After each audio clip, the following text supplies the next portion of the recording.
এটা দিলে কি হবে?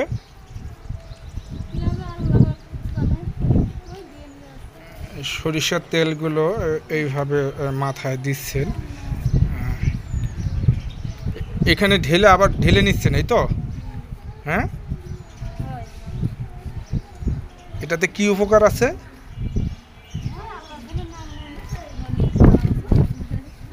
হ্যাঁ, আচ্ছা আচ্ছা, আপনারা দেখতে পাচ্ছেন খান জাহান আলী মাজারের এই পিলারের মধ্যে সরিষার তেল মেখে তারপরে আসলে তারা মাথায় দিচ্ছে।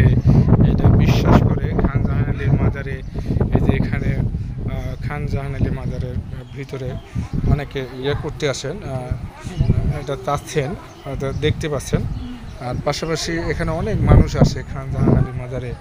এই ভিতরে হুজুরের কবর আছেন, তো তার পাশে যে মাজারটা তৈরি হয়েছে, মাজারের বিভিন্ন 4টা পিলার আছে, পিলারের মধ্যে মোমবাতিগুলো নিয়ে আসে, আগরবাতি যে যেভাবে পাচ্ছে পিলারের মধ্যে একটু সরিষার তেল দিচ্ছে, ওইটা দিয়ে দিচ্ছে। হয়তোবা তাদের একটা বিশ্বাস যে এখান থেকে তারা বিভিন্ন ধরনের মুক্তি মিলবে। তো মোটামুটি দেখতে পাচ্ছেন আপনারা পুরো দৃশ্যটা, এবং চারদিক দিয়ে আরেকটা মসজিদের মতো হয়ে যাচ্ছে। তো আসলে এটা সবচেয়ে দেখার মতো একটা জিনিস যে ওরা দেখতেছে এবং এইটার প্রতি একটা তাদের বিশ্বাস আছে। হ্যাঁ, তো আলহামদুলিল্লাহ ওরা দেখতেছি যে মানুষজন এই মাজারের চারদিক দিয়ে ঘুরতে থাকে, ঘুরতে ঘুরতে যে যেভাবে পারে আতর দিচ্ছে, কেউ মোমবাতি দিচ্ছে, কেউ বা আগরবাতি দিচ্ছে।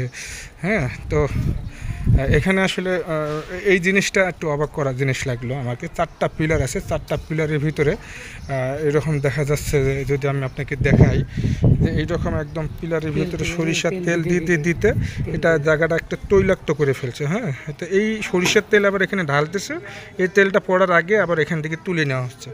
তুলে নেওয়ার পরে এটা তারা বিশ্বাসের জায়গার থেকে এরা মাথায় দেয়। এরপরে অনেকেই খাওয়া দাওয়া করতেছে, অনেকে আসে দেখতেছি এখানে নামাজও পড়তেছেন অনেকে। হ্যাঁ, এবং মহিলাদের জন্য একটা নামাজের একটা জায়গা দেখতে পাচ্ছি, সবাই এখানে দেখার সুযোগ পাচ্ছে, এবং এই হুজুরের মাজারটা ভিতরে আছেন। তো আমরা দেখলাম যে এটাও একটা মানুষের শিক্ষণীয় একটা ব্যাপার, যে মানুষের বিশ্বাসটা কোথায় আছে। মাজারের ভিতরে এসে মাজারের 4টা পিলারের ভিতরে এই জিনিসটা দেখলাম।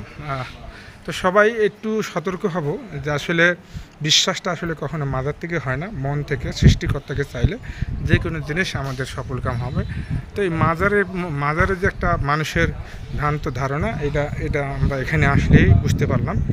তো যাই হোক, আমরা এদিক দিয়ে একটু সতর্ক থাকবো। সবাই ভালো থাকবো, সুস্থ থাকবো। আসসালামু আলাইকুম।